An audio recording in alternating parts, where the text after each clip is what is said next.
It is Life Fiber Cosplay, and today I'm going to talk about how I made my big sister helmet. I think roughly about 11 to 12 layers of stuff is on this thing, and the face helmet actually opens and closes with neodymium magnets. Just in case I can't see, which I can't.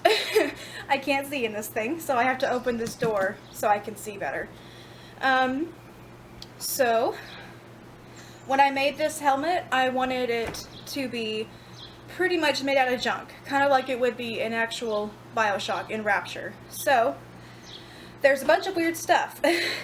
Like, for instance, there's piano keys here on her grid. There's electrical wires. All the borders you see are electrical wires. There's T-strainers, there's poster board frames. It's weird. So, the very base of this, I got a beach ball from Walmart for 97 cents, and I paper mache'd that 3 times. I paper mache'd it once, let it dry, then twice, then 3 times. This bottom hole of the beach ball I left open. It was where the little mouth spout is. So after the paper mache dried, all 3 cut layers, I let the air out with the mouthpiece, so it just came out and I was able to pull it out, and I had a hollow paper mache ball. Then there is this stuff called plaster gauze. I can't find it anywhere except Michael's, so try every craft store you can. But there's this stuff called plaster gauze. It's pretty much strips of plaster in a cloth form. They're really hard until you get them wet, and then you're able to mold them onto things. So that's what I did over the paper mache. I did 2 layers of plaster gauze, and I'll insert pictures just to show everybody. It's kind of hard to explain. So now this thing had 5 layers, 3 layers of paper mache and 2 layers of plaster gauze. After that was the shaping period. All of the layers in the back, these grooves, these top pieces, they're actually craft foam that I used hot glue and contact cement, both, to attach onto this plaster ball. I put a whole bunch of layers of that, the first layer. The higher layers, such as this large metal part here, this is EVA foam. I heated it and I bent it to the shape of the ball, and then I contact cemented and hot glued it in some places onto the helmet. After all of these craft foam and foam layers were on this helmet, I decided to cut holes in all of the sections that I wanted to have the holes in. So here was a hole, this face was a hole, and I figured I would put 3 holes right here. And these hole covers, all of them, the grates, these are actually T-strainers. This is a flower holder. I bought all of these at vintage stores for like $1 each because that's why I wanted to do all this, because I didn't want it to be expensive. I wanted it to be realistic. So after I got all of the strainers on the holes, after cutting them, I went to one of my relatives who is an engineer. He had a crap ton of like scrap wires for different cars, stuff like that. So he had a whole trash can full of them, and I dug out as many as I needed. So all of the borders that you see, here's a border right here, and then circular borders here, and pretty much everywhere that had a raw edge that I wanted to cover with a nice border. All of these up here and here. Those are all electric wires that I curved first with a little bit of heat. Actually, they stayed, and then I used hot glue to attach them onto several places. Her telescope, people say it is a blue light. I think it's a telescope. It makes more sense to me. This was, the base of this is actually a sour cream lid, and you can kind of still see it. This was built out of plastic. So if you go to Walmart and you get poster frames, you know those frames that have the 4 detachable sides and the plastic sheet and the cardboard you can put your posters in? That is my main source of plastic that I need, because it's really, really cheap. It's $5 for a pretty big sheet of it. So, and you can always use the borders of the frame for different stuff. So I built this top part here, the ring. I built it out of a strip of that plastic from the poster board, or the poster frame. Afterwards, I built onto it with craft foam, and I added the wires to it. The magnifying glass was taped off when painting, but it was inserted in there probably from the beginning, whenever I first started building this. So after I had everything attached, including the hose right here, this is actually a corrugated sink hose. You know, the ones that you take your sink and you spray it and it's annoying? Yes, that's what this is.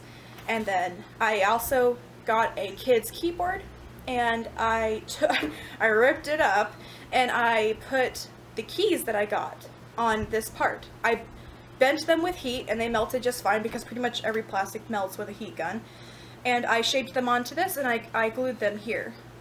So it looks like a grid, sort of, that what she has.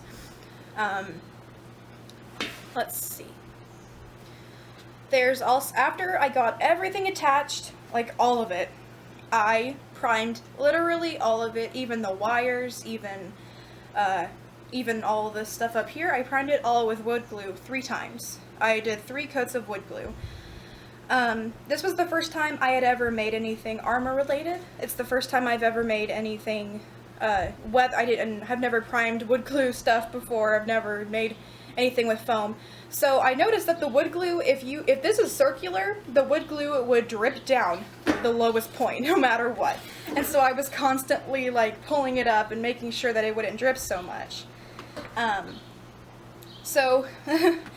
You know, I struggled with that a bit, but it's okay, because that's what cosplay is. So after I primed it with wood glue 3 times, trying my best to minimize the dripping, I painted all of it with 2 coats of a silver metallic. And there was this one at Walmart that was like a chrome silver metallic, which is what I didn't want, so I got a more low-key silver metallic, because I wouldn't want this to look chromy even a little bit, because it's not.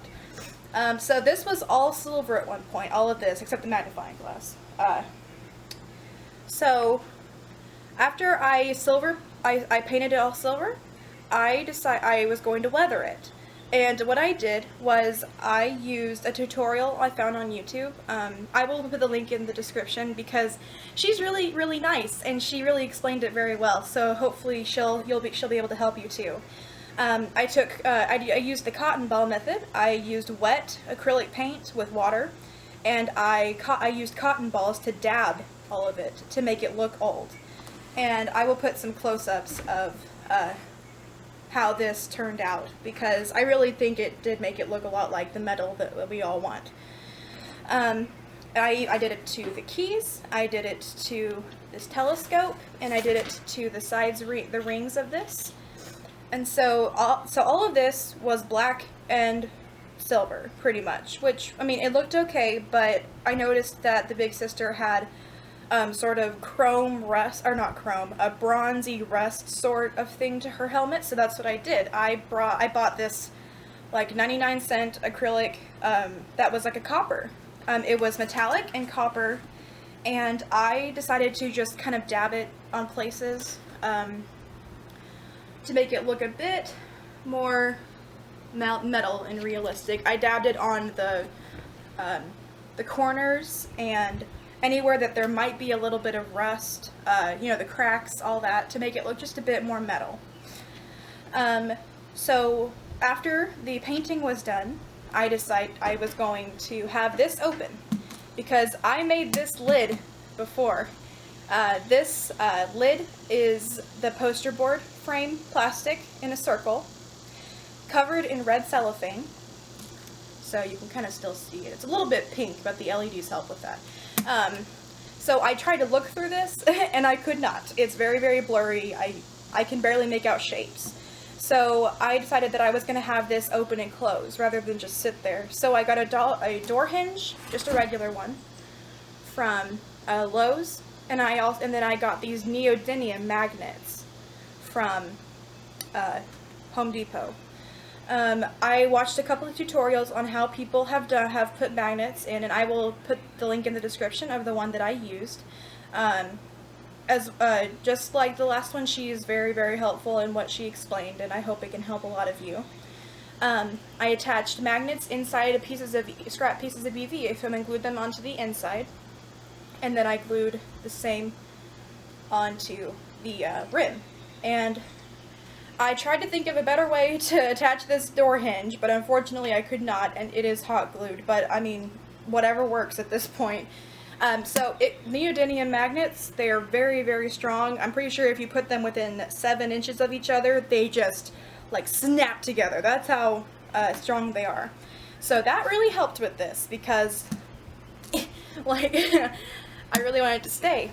All of the holes, all of the draining system, the drainage and the vents, all of these have a piece of the poster board plastic in them as well, and they are also covered with red cellophane because all of her holes glow. It's not just the window. So after I weathered all of the grates, I put the red cellophane in. The helmet was pretty much done. I have a set of red LEDs, and I will put another clip in here of the red LEDs inside the helmet. Okay, my camera stopped for no reason. Anyway,